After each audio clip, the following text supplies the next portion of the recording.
Alright, let's start the shit. Let's start from the very beginning. I was born in a middle-class brown family. You know, your average brown household. Father making just enough for us to get by. My mother, a stay-at-home housewife. And my sister, the studious one out of us two. And me being a little mischievous shithead who's always into some dumb shit.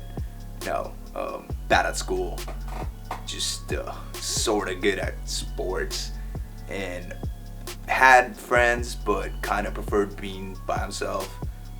Always curious though.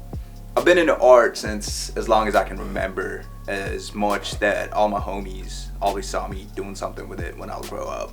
And to think about it now, they weren't wrong about it. When I left my home and moved to Canada, for the first couple of months, I was a mess. You know, just trying to figure stuff out by myself. Going to school, trying to make rent, going to college and trying to get good grades, just to impress my parents, you know, like every other brown kid. And coming home, just writing some scribbles on a piece of paper. Not even songs, just ideas sometimes. And letting them be. Just going to work after that, waking up, you know, going to school and work, and then just letting them be ideas on a piece of paper and not do anything about it. And felt kind of burnt out to the point that at some point I started feeling detached from that little curious kid that I once used to be. And all this time, the one thing that was with me since the beginning that was a constant was music. Hip hop has been a big part of my life. And I'd say that's true for a lot of people that felt like outliers in some way. I remember as a kid, most of my school notebooks would have rap lyrics jotted next to them, and maybe some homework. But it wasn't until I decided to move up to a smaller town up in Atlantic, Canada, where I had a bit of downtime, where I actually had a talk with myself about what I wanted to do with this little creative gift I've got and all these meaningless scribbles that I jot on the paper every night. So I started to teach myself how to play the keys, the strings. I had a bit of experience with FL Studio since I was a kid, but it wasn't until my time in Nova Scotia where I actually put in my hours in FL Studio and taught myself how to mix and master and what a song structure is and, you know, just how to make music. And the first tape at that time that I worked on actually got deleted because of a crashed hard drive. Man, all my hard work just gone, poof, because of a dumbass crash corrupted hard drive. But that didn't stop me. I went back to the chalkboard, erased everything, started from the scratch, and came up with this little EP called Amateur Hours. And I was still working a day job at that time, so it took me about 4 to 5 months just to come up with like 10 songs, and I put 5 of them out on this little tape called Amateur Hours. Now, Amateur Hours wasn't all that. I'd still go back to that time to time and listen to it, and I'm like, damn, this is mixed horribly. But I'm just glad there's a project like that exists out there that was solely mixed, mastered, produced, composed, edited, recorded, everything just by me. I even did the visuals on that, which I'm pretty proud of. So after reaching that goal of mine, I thought my time with that city was kind of done, and it was time for me to bid farewell to Halifax. So I decided to drive from all the way east to west. And those 2 weeks were probably the best ones of my life. I got to link up with most of my homies in all the provinces that I was driving through, and got to write a lot on the way. Trust me, all the homies I have in this country haven't done that drive, so it's a story for me to tell at every party I go to. But it was time for me to go back to BC.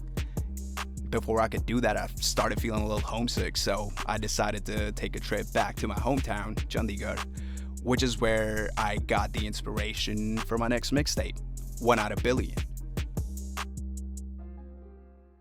And the idea of it came to me when I was back in my city, just looking around and realizing the cultural differences to the life that I was living 7 to 8 years ago to what I was living in the moment, and just realizing how big population-wise India is. I'm like, damn, nobody around me seems to be working on the same wavelength of stuff that I'm working on in terms of art. And what, like 2 billion people, and nobody's doing the stuff that I'm doing. And only if a little bit of people from this population can relate to it, and at the same time I can do it on the international stage, while being born from the same soil, that'd be great. And also, I ran into one of my high school teachers at that time who told me that I won't amount to shit. Yeah, every rapper's got one of those. That's just how it works. But anyway, from there on, the hustle was on. I was writing songs, bouncing studios, going to sleep in this cheap studio that I built, waking up in the same studio, and having my dog around me to critique my work for some reason. And I also got to meet a lot of musicians and just bounce studios with them, just to have some songs for the mixtape, for the sake of having some stuff officially out. But in the rush of these things, I may have not looked at the clock, and my time in my city was coming to end because I had to fly back to BC, and that's exactly what happened. And now I was back in BC with nothing but a backpack full of dreams and a half-finished mixtape. So I had to get it done in time, but I also had to get a job to afford rent at this point. And the place that I found was so shitty, it was so congested, and all I had was a bunk bed for furniture in that room. And I was literally sleeping on top of that bunk bed, and underneath it was my setup where I would come home from job and edit the stuff that I recorded. But recording was the trickiest part, because I didn't want to bug my neighbors when I would come back from work and record there. I couldn't afford a recording studio because I was barely affording rent at that time, and that's why I had to get a little creative. I would come back from work and pack all of my recording gear in a bag, and then drop the bag in a car, and then drive around the city to look for an empty parking lot in the night to record at. And while hustling and doing all that for about 4 to 5 months, I had like 20 to 25 songs now. Out of that, I picked 10 to put on the mixtape, and from there on, it was just about mixing and mastering and polishing and just putting that stuff out.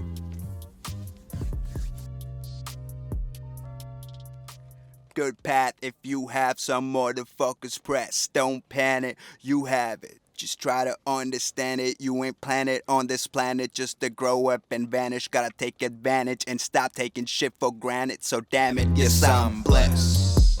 Yes. June 30, Outa Billion drops, and I'm on the phone with my homies, just excited about my mixtape coming out. And I thought it'll just be my homies, or maybe their friends, listening to it. So my goal was to hit 1,000 streams, which kind of felt realistic, just because it's my homies and maybe their friends who are gonna listen to it. But a year later, we're sitting at 99,341 streams, and that's just on Spotify. So I think I did reach my goal, just 99 times harder.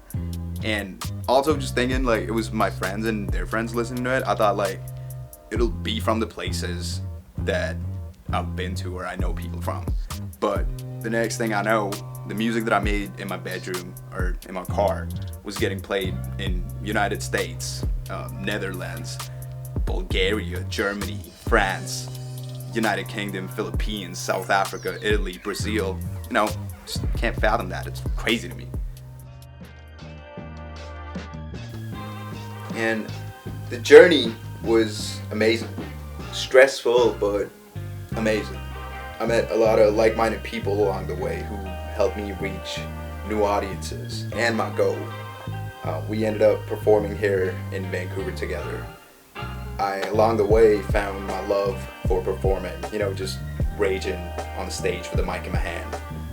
And I'm still here, back on a chalkboard, getting my 10,000 hours in before I even think about working on a studio album.